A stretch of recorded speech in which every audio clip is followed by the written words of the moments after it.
Mas a minha história, ela é bem diferente da Erika, é o oposto, na verdade, que é o que eu tava falando, e eu acho esse assunto super, assim, relevante, porque no meu caso, eu fui pro campeonato, eu fui bem, tinha um olheiro que me ofereceu um patrocínio. Não é natural, naquela época não era natural. Então, no meu segundo evento, despretensioso, eu ganhei um patrocínio assim, ó, você quer? Caraca. Eu falei, putz, quero.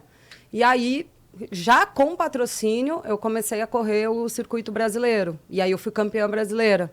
E aí depois eu comecei a ter a oportunidade de entrar no universo do surf profissional muito nova. Mas, na minha época, no Brasil, eu fui um caso isolado. Porque aí eu já assinei contrato com 17 anos com uma marca internacional. Então, foi muito diferente da história que a Erika viveu. Eu sei que eu tinha talento, eu fiquei ali todos os eventos e todos os circuitos que eu participei, eu fui campeã, eu fui top 5, top 10, top 8, fui para o circuito mundial, fiquei 9 anos no circuito mundial, tive bons resultados, eu corri o QS, né, que é o Qualifying Series da WSL, que é a porta de entrada, né, para a WSL, para o circuito mundial. Eu não cheguei a me classificar, mas durante 3 anos consecutivos, assim, eu fiquei por uma vaga, por uma bateria, por uma nota. Então, estava ali muito perto de me consagrar no que eu queria, que era ingressar no circuito mundial, mas eu tive muito apoio. Eu tive patrocinador melhor do meu país, eu tive equipe técnica, eu tive equipe médica, eu tive equipe multidisciplinar. Eu viajava para todos os lugares do mundo com uma pessoa da marca me esperando, porque era uma multinacional. Então, tive a oportunidade de morar na Austrália aos 19 anos, antes de ingressar no circuito mundial. A marca me mandou para a Austrália para aprender a falar inglês, porque eu ia precisar. Só que não foi uma coisa assim, eu vou lá. Não, a marca olhou para isso e falou, ó, antes de você iniciar no circuito mundial, a gente vai te mandar para a Austrália. Eu fiquei lá 3 meses, estudando. Estudava das 8 da manhã às 3 da tarde, né? Ali aquele integral. E eu tive todas as oportunidades. Eu tive. E assim, aí entra o aspecto do surf feminino, a sua aparência contar, você ser o estereótipo que a marca quer, porque além de você ser uma excelente atleta, você tem que cumprir um papel de modelo, de estrelar as campanhas da marca. Então, eu enquadrava também nesse outro aspecto. Então, eu tinha excelentes resultados no circuito mundial, sabia me comunicar, sabia falar, tinha, né, feito... tinha estudado, ingressei no circuito mundial com tudo que um atleta precisa ter, eu tive. Então, é um contraponto do que a Erika viveu na mesma época que eu, né, e não teve as mesmas oportunidades. Só que ela foi atrás do que a porta que abriu para ela do jornalismo foi antes do que para mim. Porque ela escolheu isso porque ela viu que para ela estava muito melhor pro lado do jornalismo do que do surf. Já o meu não, foi assim, ó, você quer tá aqui. E aí, quando eu tive todas essas oportunidades, sim, aí eu também tenho que falar do meu mérito, porque eu sempre fui muito determinada. Então, assim, a partir do momento que eu tive a oportunidade, eu fui de cabeça. Assim, a minha vida sempre foi o surf.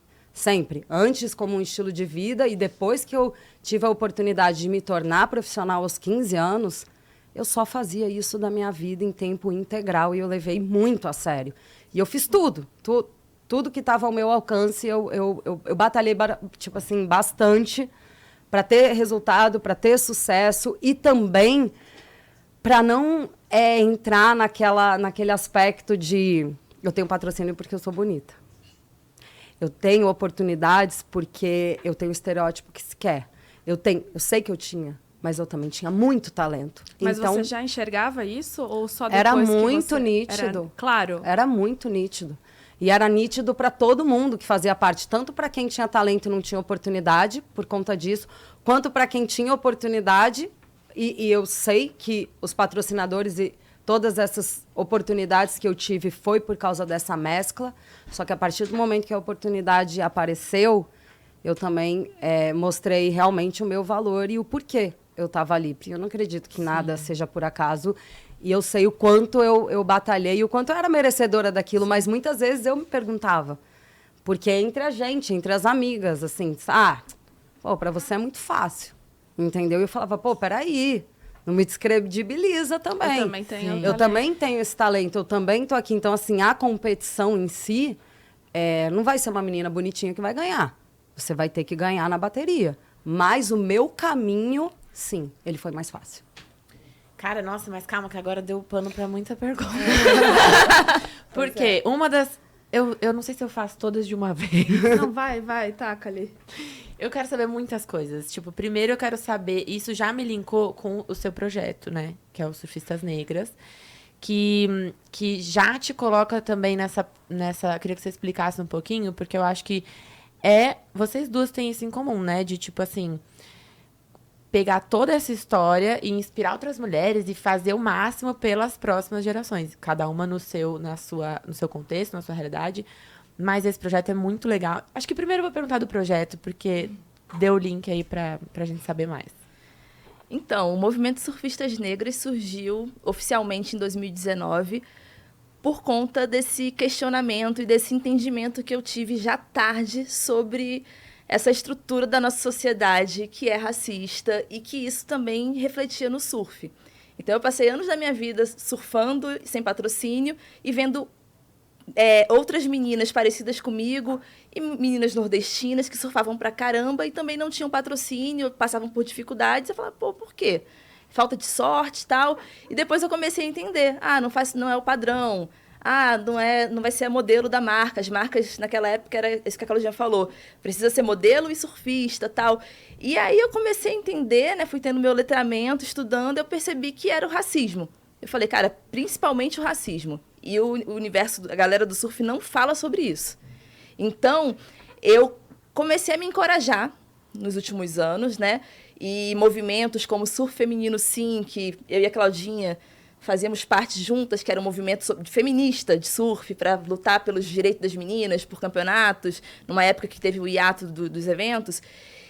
Eu comecei a perceber que a gente precisava falar sobre o que incomodava a gente. A gente precisava questionar por que não tem o feminino no evento. E aí eu vi que chegou um momento que estava todo mundo questionando e falando e se empoderando entre as mulheres, né? Muitos movimentos de surf feminino surgindo e tal. Só que eram movimentos brancos. Todos os movimentos, não era exceção de um. Qualquer movimento de surf feminino que você abrir o Instagram agora para ver uma viagem internacional, você vai ver uma foto com 10, 15 meninas brancas. E acho que até as revistas que você olhava antigamente também, filmes, enfim, né? Então, assim, são várias questões. Eu não vou culpar os movimentos, são várias questões. Mas, assim, isso é o reflexo do que é a nossa sociedade. Uhum. Então, a gente precisa falar sobre isso. E aí, para além disso, das meninas não batalharem pelas mulheres negras e pelas mulheres nordestinas, ali eu sentia falta disso, eu percebi que isso estava afetando ainda a geração atual. Como afetou a Tita Tavares, a Silvana Lima, no final dos anos 90, no início dos anos 2000, estava afetando a Júlia Santos, a Ianca Costa, a Monique Santos, que são as últimas campeãs brasileiras de surf profissional. De que forma? Elas, mesmo sendo campeãs brasileiras, elas não tinham patrocínio. Elas não estavam em evidência nos programas de TV especializados em surf ou nas séries de TV. E eu falava, caramba, por que isso? E aí eu por estar nesse meio, eu comecei a entender como é que funcionava a parada nos bastidores. Eu comecei a participar de seleções também para comercial, para audiovisual. Fiz uma série para Disney em 2018. E quando eu fui fazer a seletiva, né, minha produtora falou, nossa, que legal você surfa. Eu nunca vi uma surfista negra. Aquilo me impactou de uma forma. Eu falei, caramba, a gente mora no Brasil, um país que somos maioria.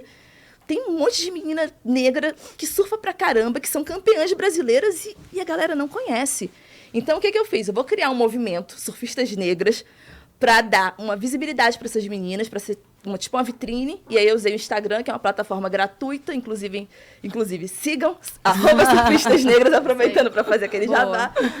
Porque eu falei, cara, é uma plataforma gratuita, vou divulgar essas meninas, elas precisam ser vistas. E aí o que aconteceu? Virou um movimento que é um lugar de acolhimento, que é um lugar de conexão. Através do movimento Surfistas Negras, a gente organiza eventos, patrocínio para as meninas, faço trabalho de agenciamento com elas, sou amiga delas, aprendo muito com elas. Então, foi meio que isso, essa necessidade, porque ninguém falava sobre isso. E quando eu criei o movimento, muitas pessoas me atacaram. Caramba, a Érica está inventando uma coisa que não existe no surf. Para ser surfista, basta pegar prancha e surfar. Quer ter patrocínio? Seja uma boa surfista. Eu falava, caramba, você sabe a relação das últimas campeãs brasileiras? As últimas 5 são mulheres negras e ou nordestinas. E até o ano retrasado, 4 estavam sem patrocínio. Então, assim, a realidade é dura e as pessoas fazem questão de não ver. Tem que ser falada, Tem né? que ser falado. Até porque é muito recente. As pessoas realmente não olhavam para isso um tempo atrás. E são vocês mesmos que têm que... Nós todas temos que falar sobre isso, né? Inclusive aqui. Então, sigam mesmo o movimento. Eu dei uma olhada, achei incrível, assim, o cuidado. As fotos são lindas, dá pra ver que é, tipo, uma união, sabe? E, com certeza, faria diferença se tivesse uma Érica Prado naquele...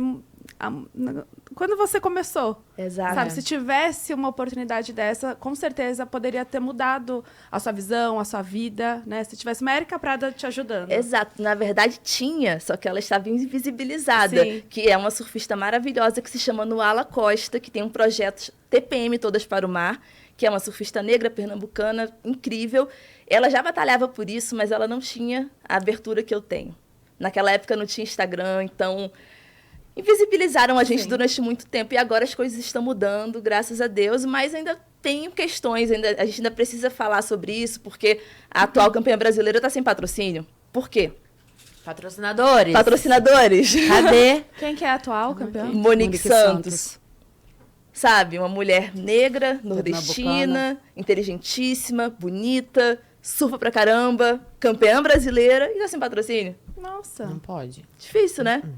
É difícil. É complicado. Essa é a né? realidade. E se você entra nessa esfera do surf feminino já, né? Porque aí você... Existe o surf estilo de vida, né, gente? É assim...